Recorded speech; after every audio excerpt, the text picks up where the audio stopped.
Subscribe करें और bell दबाएं ताकि कोई खबर रह न जाए।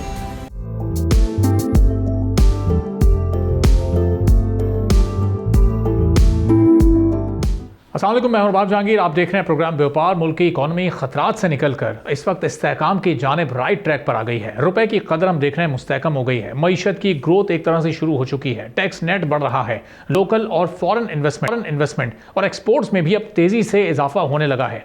ग्लोबल फाइनेंशियल इंस्टीट्यूशंस का पाकिस्तानी मईशत और हुकूमत की पॉलिसीज पर एतमाद बढ़ रहा है।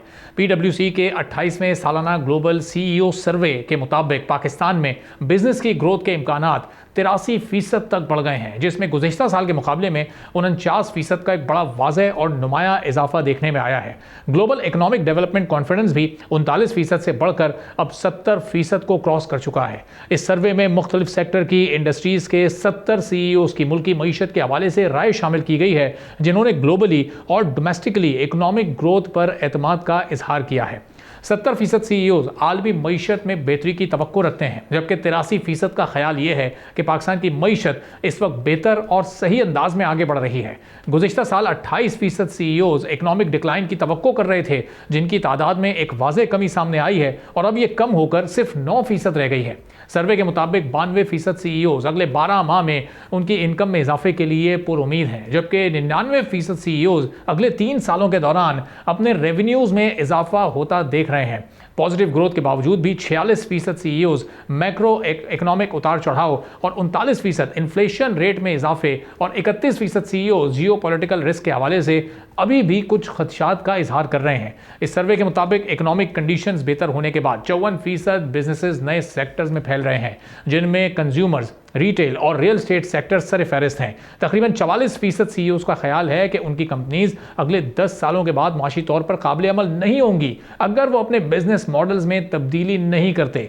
75% CEOs ने आर्टिफिशियल इंटेलिजेंस पर मुंतकिल होना इस वक्त अपनी तरजीह करार दे दिया है। पाकिस्तान बिजनेस काउंसिल ने बिजनेस को डोमेस्टिक मार्केट में बढ़ाने के बजाय एक्सपोर्ट ओरिएंटेड स्ट्रेटजीज की तरफ मुंतकिल होने पर जोर दिया है और अब ये सब कुछ जाहिर कर रहा है कि जो पाकिस्तान मैक्रो इकोनॉमी है उसके इंडिकेटर्स हैं वो बड़ी तेज़ी के साथ पॉजिटिविटी की तरफ जा रहे हैं, वो अंडर कंट्रोल हैं और अगर सूरत हाल ऐसी ही रही तो एक तेज़ी के साथ ग्रोथ या बूस्ट होती हमारी मईशत कब तक सामने आ सकेगी, इस पर हम गुफ्तगू करेंगे। अली फरीद ख्वाजा साहब चेयरमैन के ट्रेड के माहिर माशियात हैं, हमारे साथ मौजूद हैं। तो अली फरीद साहब, ओवरऑल जो ये सर्वे इस वक्त सामने आया जिसमें दर्जनों के करीब CEOs ने अपनी राय का इजहार किया है, तो बड़े मुतमईन है सब। ओवरऑल एक पाकिस्तान का एक बेहतर इमेज दुनिया भर में जा रहा है कारोबार के लिए और अपने बिजनेस को एक्सपेंड करने के लिए इस वक्त एक बेहतर डेस्टिनेशन है पाकिस्तान। जी बिल्कुल। ये तो अब सारे नंबर्स में भी जाहिर है, कॉन्फिडेंस में भी नज़र आ रहा है, सर्वेज भी ये रिजल्ट शो कर रहे हैं और जितने भी स्टेटिस्टिक्स है वो ये नंबर्स शो कर रहे हैं कि इकोनॉमी में इम्प्रूवमेंट है। और ये बहुत बड़ी चेंज है क्योंकि जैसे आपको मालूम है कि 18 महीने पहले हालात ऐसे नहीं थे। 18 महीने पहले बहुत ज़्यादा पेसिमिज्म थी। इसमें से कुछ पेसिमिज्म जो थी वो पॉलिटिकली मोटिवेटेड भी थी, मगर यही यही कहा जा रहा था कि जी हम तो तबाह हो जाएंगे, इकॉनमी डिफॉल्ट हो जाएगी, श्रीलंका बन जाएंगे। मगर उस सिचुएशन से निकल कर अब हम इस वक्त खड़े ऐसी जगह पे खड़े हैं कि अब जो गवर्नमेंट के क्रिटिक्स भी थे वो भी इस बात को रिकग्नाइज करते हैं कि हमारी इकॉनमी स्टेबलाइज भी कर चुकी है और अब ग्रोथ की तरफ फोकस भी कर रही है। सही। और अली फैज़ साहब, अभी वो वक्त नहीं आया कि हमने आर्टिफिशियल इंटेलिजेंस का बहुत ज़्यादा यूज़ शुरू किया हो या हमने वो टेक्नोलॉजीज इस्तेमाल करना शुरू कर दी हो। अभी कोई डिजिटल रेवोल्यूशन भी नहीं आया। ये सब कुछ तो अभी हमने प्लान किया हुआ है अपने अगले 5 साल में कि हमने ये स्टेप्स लेने हैं। इससे पहले की जो ये स्टेबिलिटी आप देख रहे हैं ये कितनी इंपॉर्टेंट है और जब ये टेक्नोलॉजीज़ इस्तेमाल होना शुरू हो जाएंगी फिर उससे कितना बड़ा एक मेजर शिफ्ट आ सकता है हमारी इकॉनमी के नंबर्स पर। जी आपने बिल्कुल दुरुस्त कहा कि दुनिया में बड़ी चीज़ें चेंजेस आ रही हैं। AI है, ब्लॉकचेन है, Web3 है, साथ साथ पॉलिटिकल जियो पॉलिटिकल चेंजेस हैं, US EU यूक्रेन की वॉर। तो इन सारी की सारी चेंजेस की वजह से काफ़ी ज़्यादा अपॉर्चुनिटीज़ क्रिएट हो रही है पाकिस्तान के लिए भी। और अब क्योंकि हम इकॉनमी को स्टेबलाइज कर चुके हैं तो अब हम इन अपॉर्चुनिटीज़ को एक्सप्लॉइट करने के बारे में बात कर सकते हैं और उनको एक्सप्लॉइट करने के लिए इकदाम उठा सकते हैं। तो some of these opportunities are massive और मुझे मालूम है कि हुकूमत इस पर काफ़ी काम कर रही है और बैकग्राउंड में काम होता रहा है इसके ऊपर। सो आई एम होपफुल कि अगले 5 से 10 सालों में इन अपॉर्चुनिटीज़ से भी हम बेनिफिट उठा सकेंगे। और इन अपॉर्चुनिटी से बताइएगा कि जो हमारी इस वक्त एक्सपोर्ट इंडस्ट्री है वो कितनी ग्रोथ, कितनी एक्सपेंशन की तरफ जा सकती है, चूँकि जो टारगेट्स हमने अगले 3 4 5 साल के लिए सेट किए हैं वो ऑलमोस्ट वो डबल हैं, वो 100% का हमें उसमें एक मेजर जंप चाहिए। तो ये किस तरह से ये मुमकिन हो सकेगा? और इसके पैरेलल अगर हम अपनी इंपोर्ट बिल में भी इजाफा करते रहेंगे तो हम उन एक्सपोर्ट्स का कोई खातिर ख्वाह फ़ायदा नहीं होगा। इंपोर्ट्स को कंट्रोल करके और फिर हम एक्सपोर्ट्स को कैसे एक्सपेंड कर सकते हैं? जी, आपने बिल्कुल दुरुस्त कहा कि हमें एक्सपोर्ट की अपॉर्चुनिटीज को एक्सप्लॉइट करना हमारे लिए ज़रूरी है।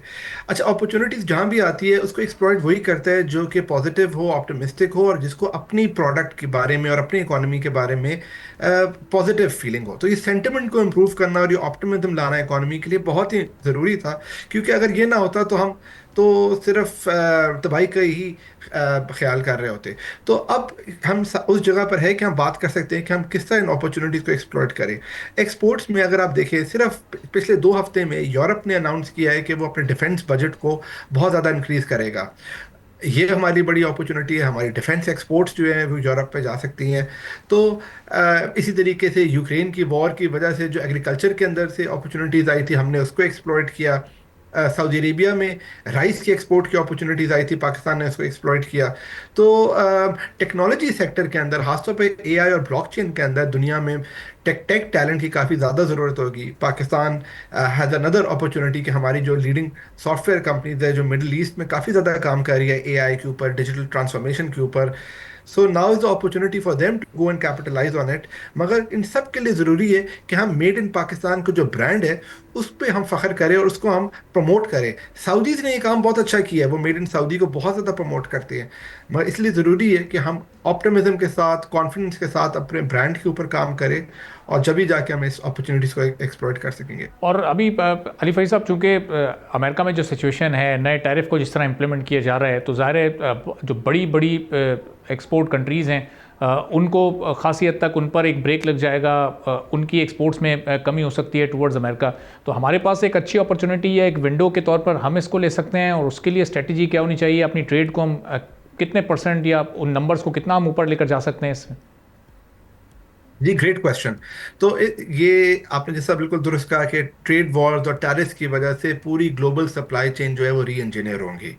इस री इंजीनियरिंग के दो पहलू हैं। एक, हमें चाहिए कि फेवरेबल फॉरेन पॉलिसी, और फॉरेन पॉलिसी जिसमें हम इकोनॉमिक बेनिफिट ले सके, और दूसरी तरफ हमारा प्राइवेट सेक्टर तैयार हो कि जब हमारे फॉरेन पॉलिसी एंगेजमेंट करें हम रेडी हो उससे फ़ायदा उठाने के लिए एज अ प्राइवेट एंटरप्राइज। अब चाइना से सप्लाई चेन मूव हो रही हो, अभी और एक्सेलरेटेड होंगी। पहले वियतनाम में काफ़ी ज़्यादा मूव कर चुकी है, मगर अब हम ज़रूरी है कि हम सीपेक्स के फेज़ 2 में जाए और कुछ सप्लाई चेन पाकिस्तान लेकर आए। अमेरिका की अपॉर्चुनिटी खुल रही है। अगेन, हम पाकिस्तान के इस वक्त अच्छे रिलेशनशिप है यूएस के साथ, इंप्रूविंग रिलेशनशिप है यूएस के साथ, हम उसका फ़ायदा उठा सकते हैं। यूरोप पे जैसा मैंने बोला कि नए सेक्टर्स के अंदर अब यूरोप इन्वेस्ट करेगा, डिफेंस स्पेंडिंग उन्होंने मल्टीपल टाइम्स इंक्रीज करनी है, वो एक अपॉर्चुनिटी है। और लास्टली, अफ्रीका का जो पूरा मार्केट खुलेगी, देयर इज एन अपॉर्चुनिटी कि जो चाइनीज़ मैन्युफैक्चरिंग पाकिस्तान में मूव हो रही है उसकी एंड मार्केट जो है वो अफ्रीका और मिडल ईस्ट में आ सकती है। सही। और अली फैज़ साहब, जिस तरह अभी ये PwC का ये सर्वे सामने आया और बड़े बड़े इदारे ये सर्वे करते हैं, अब इसमें 83% CEOs ये कह रहे हैं कि पाकिस्तान की इकॉनमी इस वक्त बड़े बेहतर अंदाज में आगे बढ़ रही है। तो इंटरनेशनली इसके क्या इम्पैक्ट होते हैं? इससे FDI को अट्रैक्ट करने में भी मदद मिल सकती है? FDI में कोई इससे इजाफा होता है? जो फॉरेन कंट्रीज़ होती हैं उनके लिए हौसला अफजा बात होती है कि सर्वेस के रिजल्ट बड़े बेहतर आ रहे हैं, CEOs बड़े अच्छे रिमार्क्स पास कर रहे हैं किसी भी इंडस्ट्री या किसी भी कंट्री की इकॉनमी के बारे में? जी, Pakistanis are the best ambassadors of Pakistan. They are the most important representative of Pakistan. तो जब फॉरेन इन्वेस्टर्स बात करते हैं अपने लोकल काउंटर पार्ट्स में पाकिस्तान से और उससे पूछते हैं कि आपकी इकॉनमी कैसी है, हमें आना चाहिए कि नहीं आना चाहिए, तो डेफिनेटली उनकी जो ओपिनियन है वो that weighs far more than the opinion of हमारे जो फॉर्मल एम्बेसडर है या फॉरेन सर्विस है या गवर्नमेंट जो कहती है। तो डेफिनेटली जो द फैक्ट कि 83% अब ज़्यादा ऑप्टिमिस्टिक है, मैं तो हैरान हूँ कि बाकी जो है 17% वो क्यों नहीं है। क्योंकि एक तो ये सच बात है, पाकिस्तान की इकॉनमी सारे नंबर्स ये शो कर रही है, इंटरनेशनल वैलिडेशन से, IMF की तरफ से, वर्ल्ड बैंक की तरफ से, जो भी आप नंबर्स उठा के देख लें आप उसको डिनाई नहीं कर सकते। तो मगर उसके साथ साथ मुझे लगता है कि एज अ पाकिस्तानी हमारा फ़र्ज़ भी है, क्योंकि अगर हम अपने मुल्क के बारे में ऑप्टिमिस्टिक नहीं होंगे तो फिर तो हमारे लिए, हम अपने लिए ऑप्टिमिस्टिक नहीं होंगे। तो आई थिंक ये बड़े इंपॉर्टेंट है कि जो सर्वे PwC का है, एक बड़ी क्रेडिबल अथॉरिटी है, जिसकी रिपोर्ट ग्लोबली डिस्ट्रीब्यूट होती है।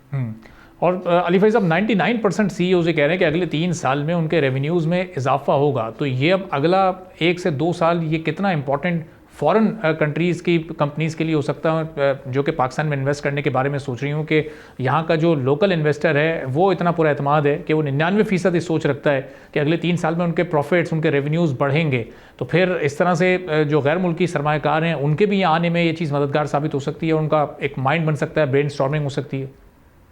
जी बिल्कुल, हमें तीन चीज़ें चाहिए। हमें गवर्नमेंट की तरफ से ये चाहिए कि वो सपोर्टिव एनवायरनमेंट दे, फॉरेन इन्वेस्टर्स को वेलकम करे, उनके वीज़ा आसान बनाए, उनके इन्वेस्टमेंट का प्रोसेस आसान बनाए।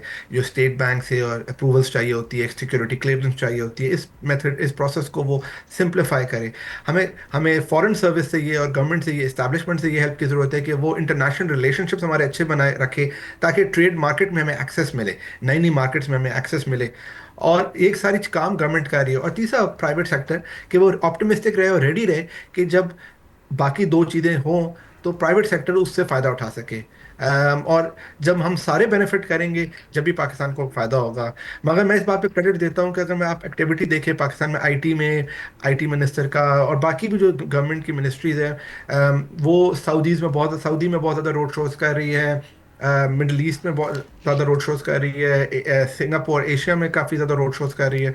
सो I like the fact that हमारी गवर्नमेंट जो है और फॉरेन सर्विस भी जो है वो बड़ी वाइब्रेंट है, बड़ी एक्टिवली इन्वॉल्व है। लंदन में मैंने देखा है कि काफ़ी ज़्यादा गवर्नमेंट के मिनिस्टर्स आए हैं, हमारी एम्बेसी बहुत ज़्यादा इन्वॉल्व रही है, एम्बेसडर बड़े इन्वॉल्व रहे, सऊदी में it's the same thing. So I must give credit कि ऐसा लग रहा है कि सारे के सारे जितने भी गवर्नमेंट के पहलू है और प्राइवेट सेक्टर भी इस पे एक साथ काम कर रहे हैं, and that's the best thing for Pakistan. One last question अभी फरीद साहब के, जो हमारी स्टॉक मार्केट है और उसके नंबर्स हैं, क्या उनका भी इम्पैक्ट इस पर पड़ता है कि अगर मार्केट में कोई डाउनफॉल और कंटिन्यूटी के साथ डाउनफॉल रहता है या एक जगह आकर फंस जाती है मार्केट, तो उससे उस पर भी नज़र होती है फॉरेन इन्वेस्टर्स की कि स्टॉक मार्केट किस तरह परफॉर्म कर रही है, कितना ऊपर जा रही है? जी, सबसे पहला इंडिकेटर वही होता है, क्योंकि सबसे इजी इंडिकेटर देखना, सबसे सिंपल इंडिकेटर देखना कि आपकी स्टॉक मार्केट की परफॉर्मेंस कैसी है, उसकी लिक्विडिटी कैसी है, उसमें कंपनीज आईपीओ कर रही है कि नहीं कर रही। आपको मालूम होगा अभी रिसेंटली एक आईपीओ हुआ पाकिस्तान में, एक एग कंपनी का, जो 16 टाइम्स ओवर सब्सक्राइब था। This is a great indicator. हम एक लंदन में एक बहुत बड़ा इन्वेस्टमेंट कॉन्फ्रेंस करवा रहे हैं मई में, a lot of investors are interested. So I think right now we have the momentum, और ये बड़ा ज़रूरी है कि हम इस मोमेंटम को कायम रखें और इसको डिस्टेबलाइज ना करें। जो इस वक्त सारी चीज़ें डायरेक्शन सीधे समत में चल रही हैं, इसी में चलते रहे, एक दूसरे को सपोर्ट करें, क्योंकि हम एक दूसरे को सपोर्ट करेंगे तो मुल्क आगे जाएगा। सही, बहुत बहुत शुक्रिया। अली फरीद, ख्वाजा सीमेंट के ट्रेड माहिर माशियात हमारे साथ मौजूद थे। एक छोटा सा ब्रेक लेते हैं, ब्रेक के बाद वापस आएंगे, कुछ और अहम मौज़ूआत पर बात करेंगे।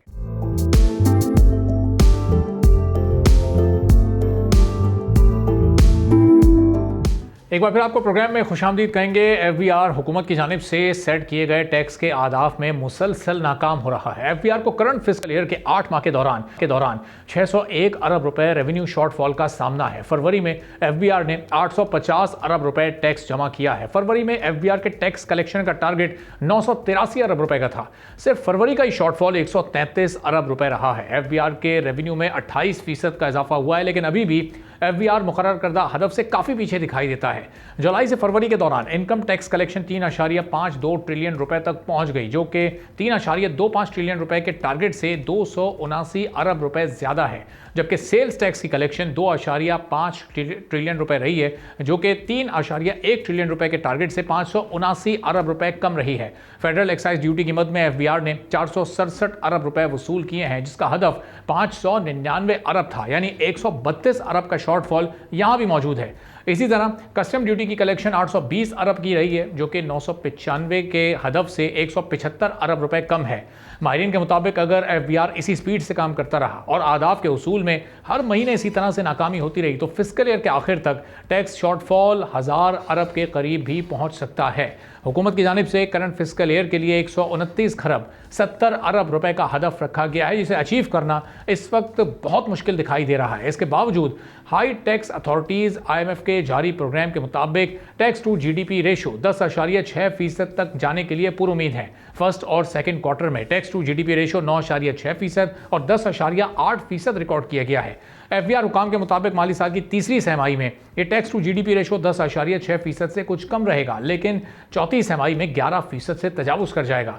IMF के साथ एग्रीमेंट के मुताबिक हुकूमत फंडिंग प्रोग्राम के 37 माह के दौरान टैक्स टू GDP रेशो को कम से कम 3% बढ़ाकर इसे 13 से ऊपर ले जाना चाहती है। लेकिन अब यहाँ पर सवाल ये पैदा होता है कि ये सब होगा कैसे, क्योंकि आपको ये भी बताएं कि हुकूमत पहले ही रवा माली साल का बजट खसारा जो बजट है वो खसारे में पेश कर चुकी है। जो FBR के टारगेट्स अभी हासिल नहीं हो पा रहे हैं, टैक्स शॉर्टफॉल बढ़ता जा रहा है। हुकूमत ने नए माली साल के बजट की तैयारी शुरू कर दी है और IMF का मिशन भी $7 अरब के कर्ज के जायजे के लिए इस वक्त पाकिस्तान में मौजूद है। अब इस मुश्किल सूरत हाल से हुकूमत कैसे निकलेगी और अगर ये शॉर्टफॉल जारी रहता है तो कितना बड़ा चैलेंज होगा FBR के लिए, हुकूमत के लिए और ओवरऑल हमारी इकॉनमी के लिए, इस पर हम गुफ्तगू करेंगे। ज़ीशान मर्चेंट साहब से, टैक्स एक्सपर्ट हैं, हमारे साथ मौजूद हैं। ज़ीशान साहब, बहुत शुक्रिया प्रोग्राम के लिए, आपने वक्त निकाला। जुलाई में जब बजट अनाउंस हुआ, टैक्स रेवेन्यू का टारगेट सामने आया, हर एक ने ये कहा कि बहुत एक एम्बिशियस टारगेट है, बहुत मुश्किल होगा इसको अचीव करना और इस वक्त समझ भी आ रहा है कि FBR नहीं इसके करीब जा पा रहा। इतना बड़ा ये टारगेट रखा क्यों गया था और इस शॉर्टफॉल से अब क्या असर पड़ेगा आने वाले दिनों में? बिस्मिल्लाहिर्रहमानिर्रहीम जी, बहुत शुक्रिया मुझे अपने प्रोग्राम में इनवाइट करने के लिए। देखिए, ये हमें पहले से पता था कि ये शॉर्टफॉल होगा। जब ये जुलाई में बजट आया था तो हमने उसी वक्त ये कह दिया था कि ये जो टारगेट है ये अनरियलिस्टिक टारगेट है और इसको अचीव करना बहुत मुश्किल होगा। लेकिन अगर जैसे भी आपने अपने इब्तिदाइये में बताया कि पिछले साल से अभी तक जो है 28% ज़्यादा ऑलरेडी हम कलेक्ट कर चुके हैं और जो अभी खसारा है वो तकरीबन 600 बिलियन का है। तो ये एक कोई बहुत मायूस कन फिगर नहीं है। मैं ये समझता हूँ कि यकीनन जैसे आपने अपने इंट्रो में बताया कि इनकम टैक्स की कलेक्शन बढ़ी है, सेल्स टैक्स की कलेक्शन थोड़ी कम हुई है। वो थोड़ी सी इनकम टैक्स की कलेक्शन बढ़ना हौसला अफजा है, जबकि सेल्स टैक्स यकीनन एक अलार्मिंग सिचुएशन है। लेकिन मैं समझता हूँ क्योंकि अभी क्वार्टर एंड मार्च होगा तो मार्च और जून में हमें मेजर टैक्सेस मिलते हैं, तो हम समझते हैं कि ये टैक्सेस यहाँ से रिकवर करेंगे। अलबत्ता अगर इसको ओवरऑल पर्सपेक्टिव में देखें तो जब हम पहले कहते थे कि जब तक मुल्क की इकॉनमी प्रॉपरली रन नहीं करेगी ये टैक्सेस बहुत एम्बिशियस हैं।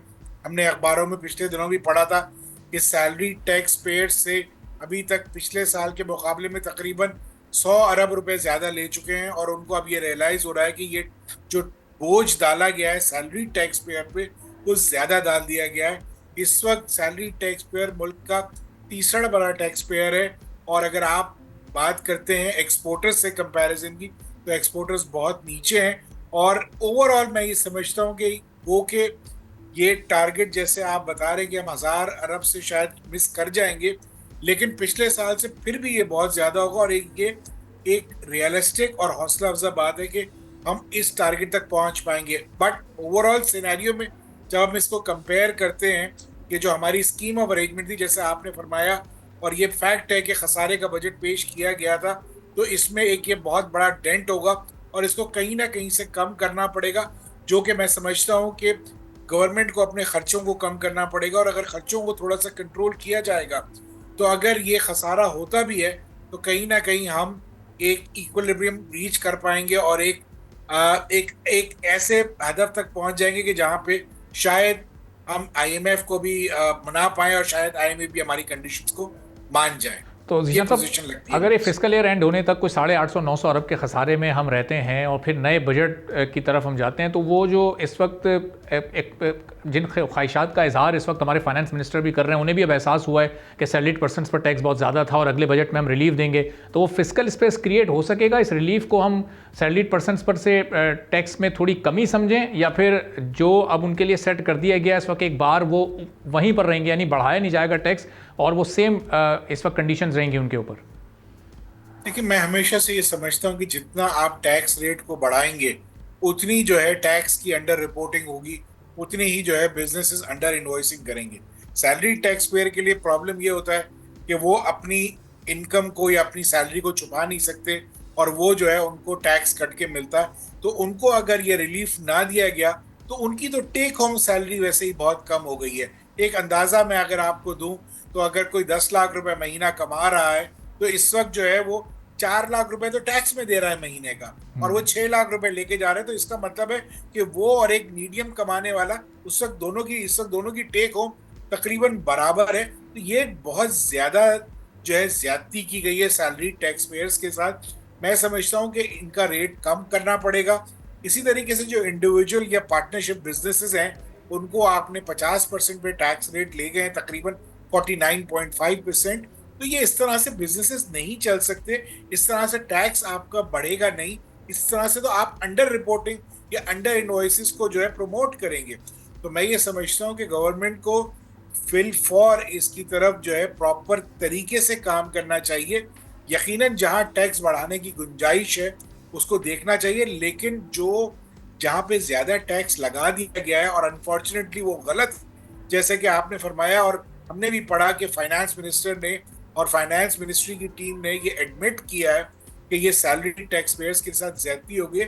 तो मैं समझता हूँ कि देयर इज अ रूम कि अगले आने वाले बजट में जो है इनके ऊपर टैक्स का बोझ थोड़ा सा कम किया जाएगा, और टैक्स टू जीडीपी उसी वक्त बढ़ सकती है कि जब आप टैक्स के रेट्स को थोड़ा सा रैशनलाइज करेंगे, क्योंकि हमने over the period of so many years tax rate को हमेशा बढ़ा के देखा है और उससे नुकसान हुआ है। हमारा रियल जो पोटेंशियल है वो हम नहीं कलेक्ट कर सके। मेरा ये ख्याल है कि इसको इस वक्त टैक्स रेट को कम करना जो है वो ज़रूर सोचना चाहिए। हमें सेल्स टैक्स के रेट को भी कम करना पड़ेगा, क्योंकि जितना आप सेल्स टैक्स के रेट को बढ़ाएंगे उतना जो है आप अंडर इनवॉइसिंग और अंडर रिपोर्टिंग को तरवीज देंगे और आप नुकसान ओवरऑल स्कीम ऑफ अरेंजमेंट में होगा। जैसे अभी हमने आपके इंतजाइये में सुना कि 500 अरब से ज्यादा का सेल्स टैक्स में शॉर्टफॉल है, तो जितना रेट बढ़ाएंगे उतनी अंडर रिपोर्टिंग होगी। मैं समझता हूँ कि गवर्नमेंट को इस पर सीरियसली थिंक ओवर करना चाहिए कि आने वाले बजट में हम किस तरीके से आगे जाना चाहते हैं। हम इसी तरीके से लोगों को या बिजनेसेस को बंद करना चाहते हैं, या हम प्रॉपर टैक्स पोटेंशियल जो है उसको हासिल करना चाहते हैं। मैं आपको अगर एक छोटा सा भी एक स्टार्टलिंग फैक्ट बताऊं तो एफबीआर की ईयर बुक मैंने पढ़ी। एफबीआर की ईयर बुक में ये लिखा है कि तकरीबन 97% जो इनकम टैक्स कलेक्ट होता है या तो वो टैक्स पेयर खुद देता है या विदहोल्डिंग एजेंट कलेक्ट करके देता है, और एफबीआर की अपनी कलेक्शन जो है वो तकरीबन 3% के करीब है। तो ये एक बहुत बड़ा जो है ये डिलेमा है कि क्या पूरा एफबीआर का महकमा सिर्फ 3% टैक्स कलेक्ट कर रहा है और बाकी सब टैक्स पेयर खुद दे रहा है। तो हमें बहुत ज्यादा सीरियसली थिंक ओवर करने की जरूरत है कि हमने ट्रिक को कहाँ मिस किया है और हम इसको कैसे ठीक कर सकते हैं, क्योंकि अदरवाइज अगर हमने ये अब इसको ठीक ना किया तो आने वाले टाइम में अगेन आप हाई टैक्स के टारगेट्स रखेंगे लेकिन वो भी अचीव नहीं होते। तो जिशान साहब, इसका मतलब जो पिछले 8 माह में रिफॉर्म्स होने थे वो बज़ाहिर तो ऐलानात की हद तक तो हमें नज़र आ रहे हैं। एक स्कीम भी आई, ताजिर दोस्त स्कीम, वो नाकाम हो गई। ताजिरों से, रिटेलर से हम टैक्स नहीं ले सके। ज़ारी टैक्स को नाफिज कर दिया गया, वो इम्प्लीमेंटेशन ज़ाहिर नेक्स्ट फिस्कल ईयर में होगी। इस साल तो उसका भी कोई ख़ास उसका फ़ायदा होना नहीं है। जो 8 माह आप क्या समझते हैं कि मिस कर दिए हुकूमत ने? बहुत से रिफॉर्म्स ऐसे थे जो हो सकते थे, चाहे फौरी तौर पर उसके फ़वाइद ना होते, कम से कम नेक्स्ट फिस्कल ईयर में थोड़ा बहुत स्पेस निकल आता उससे। देखिए, हमारा डिलेमा ये है कि हमारे हर साल जो है टैक्स के रेट्स और टैक्स की पॉलिसी को हम चेंज करने की बात करते हैं। हर साल जो है हम नया एक्सपेरिमेंट करते हैं और हर साल हमें ये लगता है कि हमने ये एक्सपेरिमेंट गलत कर दिया है। ऐसे कंसिस्टेंसी का जो है बहुत बड़ा फुकदान है। हमें कंसिस्टेंट होना पड़ेगा। हम हर साल टैक्स रिटर्न्स में चेंजेस करते हैं, हम हर साल हर 2 महीने 3 महीने में सेल्स टैक्स रिटर्न्स में चेंजेस करते हैं। तो ये नहीं हो सकता। आपको कंसिस्टेंट होना पड़ेगा अगर आप चाहते हैं कि एक आप टारगेट की तरफ चलें या टैक्स का जो रेवेन्यू है वो बढ़े, टैक्स में लोग ज्यादा आए। तो मैं ये समझता हूँ कि आपको सीरियस स्टेप्स लेने पड़ेंगे। हम सोच बहुत रहे और इम्प्लीमेंट नहीं कर पा रहे कि राइटिंग ऑन द वॉल थी कि 50% टैक्स बिजनेस टैक्स पेयर से नहीं ले पाएंगे। ये राइटिंग ऑन द वॉल थी कि सैलरी टैक्स पेयर्स को इस बजट में क्रश कर दिया गया है। मैं समझता हूं कि अभी भी हमें स्टेक होल्डर्स के साथ बैठना पड़ेगा। रिटेलर और एग्रीकल्चर आपकी जीडीपी का 40% से ज्यादा है, जबकि वो टैक्स में 2% भी नहीं देता। ये हमारे लिए आई ओपनर होना चाहिए कि अगले आने वाले बजट में रिटेलर्स के साथ बैठें, एग्रीकल्चर सेक्टर के साथ बैठें और एक वे फॉरवर्ड तलाश करें कि कैसे विन विन सिचुएशन हासिल हो सकती है। क्योंकि रिटेलर पाकिस्तान में जो हम आबादी के हिसाब से 5वीं बड़ी दुनिया की आबादी है, तो हमारा रिटेल सेक्टर बहुत बड़ा है। हमें उसका पोटेंशियल रियलाइज करना है कि हम यहाँ से बे इंतहा लोगों को टैक्स वसूल कर सकते हैं, लेकिन बगैर डर के। अगर हम लोगों को डराएंगे तो सिस्टम में लोग नहीं आएंगे। उनको वेलकम करना पड़ेगा, उन्हें अपना पार्टनर तस्वुर करना पड़ेगा। हम एफबीआर को अगर 50% टैक्स दे रहे हैं तो हम एफबीआर के 50% के पार्टनर्स हैं और पार्टनर्स के साथ जनाब अच्छा सलूक किया जाता है, उन्हें वेलकम किया जाता है, उन्हें पीनलाइज नहीं तो किया जियान साहब, अभी जो स्कीम लेकर आए थे लोग, ताजिर दोस्त स्कीम, वो भी बड़ी आसान सी स्कीम थी, उसमें भी कोई ऐसा ख़ास मुश्किल या कोई ऐसा टिपिकल उसको समझना मुश्किल नहीं था, लेकिन उसको भी कोई बहुत बेहतर तरीके से नहीं वेलकम किया ताजरों ने। तो अब अगर इंटेंशन या विली उनकी नहीं है, या फिर शायद थोड़ा सा लैक ऑफ ट्रस्ट है हुकूमत का, क्योंकि एक आम आदमी की सोच यही होती है कि हमारे टैक्स का पैसा लगेगा किधर, हमें तो कोई फैसिलिटेशन मिल नहीं रही है, तो वो फिर कैसे उसको टैक्स दे, तो फिर कैसे इन लोगों को राग़िब किया जा सकता है इस जानिब, क्योंकि एक बहुत बड़ा शॉर्टफॉल इनकी वजह से भी मौजूद तो है। बहरहाल देखिए, अवेयरनेस जब तक आप क्रिएट नहीं करेंगे, आप टैक्स पेयर को जब तक बताएंगे नहीं कि उसके साथ क्या होने जा रहा है। ताजिर दोस्त स्कीम में आपने मंथली टैक्स लगा दिया, फिर आपने कहा कि जी साल के आखिर में अपना आप नॉर्मल इनकम टैक्स कंप्यूट करें और आप 13 कंप्यूटेशंस करें, ये मुमकिन नहीं था। ताजिर दोस्त स्कीम जब इनिशियली आई थी तो इसको रद्द कर दिया गया था, क्योंकि स्टेक होल्डर को कॉन्फिडेंस में लिया गया था। आप जिन लोगों से टैक्स लेना चाहते हैं उन्हें बताएं कि ये वे फॉरवर्ड है, उन्हें बताएं कि हम पिछला आपको नहीं पूछेंगे, उन्हें बताएं कि हम आपको बेजा तंग नहीं करेंगे। इस वक्त जो आपके सिस्टम में आने से लोग घबराते हैं, उनकी सबसे बड़ी बुनियादी वजह ये है कि एक दफा सिस्टम में आ गए तो फंस गए यार। और ये जो सोच है, जब तक इसको एफबीआर नहीं बदलेगा या गवर्नमेंट ऑफ पाकिस्तान नहीं बदलेगी, आपके सिस्टम में लोग वॉलंटरी नहीं आएंगे और आपको इसी तरीके की स्कीम्स लेके आनी पड़ेंगी। लेकिन जब आप कोई भी स्कीम लाइए तो स्टेक होल्डर्स और जो एक्सपर्ट्स हैं उनके साथ डिस्कस कीजिए और उनको ऑन बोर्ड लीजिए, ताकि आपकी स्कीम्स कामयाब हों, ताकि आपका रेवेन्यू कलेक्ट हो। और मुल्क के लिए रेवेन्यू कलेक्ट होगा तो पाकिस्तान तरक्की करेगा, और अब पाकिस्तान तरक्की करेगा तो हम सब तरक्की करेंगे। सही। और एक लास्ट सवाल अब जियान साहब के, अभी ज़ाहिर है काफ़ी टाइम है, अगले बजट में मुख्तलिफ तजवीज़ भी एफबीआर को इस वक्त फाइनेंस मिनिस्ट्री को दी जा रही हैं इस सिलसिले में।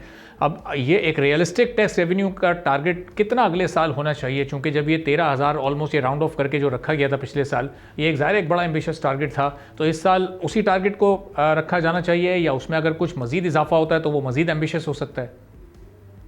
देखिए, हम अगर पिछले साल की बजट स्पीच देखें तो हमारा जो कर्जों की अदायगी का टारगेट है अगले 2-3 सालों में, वो एक्सपोनेंशियली बढ़ने वाला है। तो हम ये तो नहीं कह सकते कि हमें टैक्स का टारगेट उतना ही रखना होगा।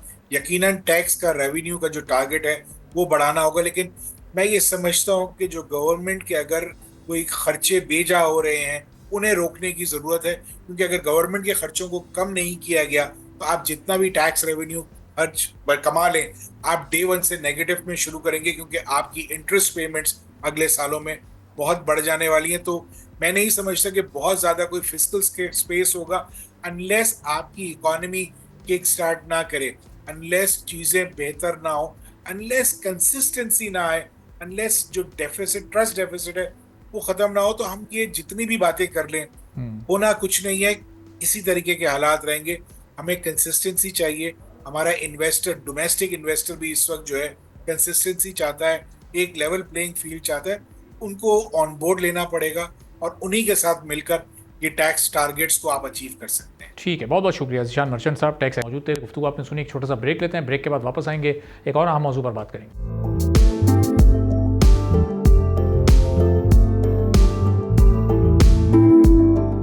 एक बार फिर आपको प्रोग्राम में खुशामदीद कहेंगे। कंपटीशन कमीशन ऑफ पाकिस्तान ने अशिया और सर्विसेज की कीमतों में आर्टिफिशियली किए गए इजाफे और कार्टलाइजेशन की वजह से क्वालिटी प्रोडक्ट्स की किल्लत का नोटिस ले लिया है और कार्टलाइजेशन के खिलाफ कार्रवाई के लिए आवाम से भी मदद तलब कर ली है। कार्टल्स के खिलाफ इंफॉर्मेशन देने वालों को कमीशन की जानिब से इनाम का ऐलान कर दिया गया है। कंपटीशन कमीशन ऑफ पाकिस्तान के मुताबिक पाकिस्तान में अशिया ज़रूरत और सर्विसेज की कीमतों में इजाफा मार्केट्स में बिजनेस नेक्सस यानी कार्टलाइजेशन का नतीजा है।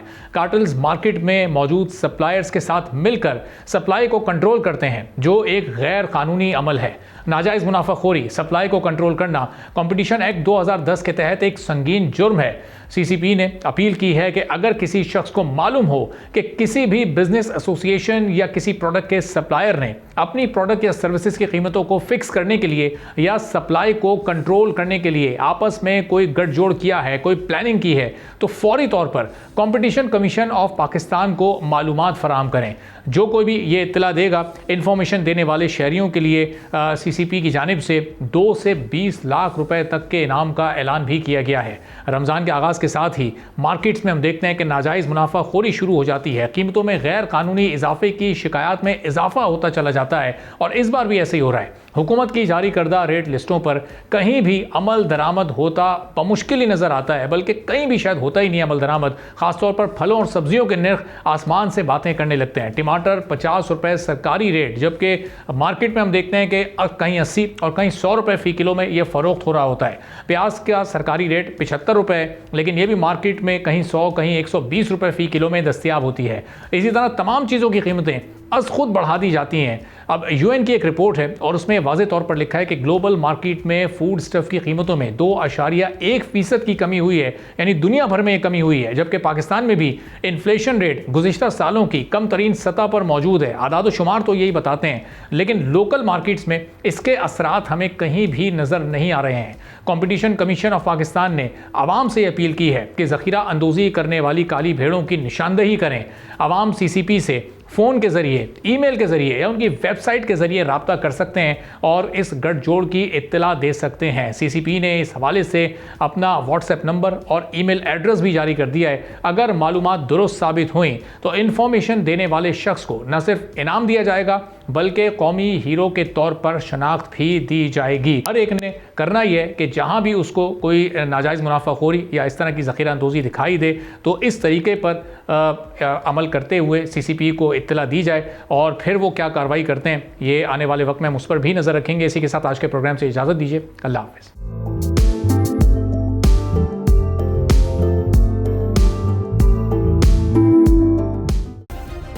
सब्सक्राइब करें और बेल दबाएं ताकि कोई खबर रह न जाए।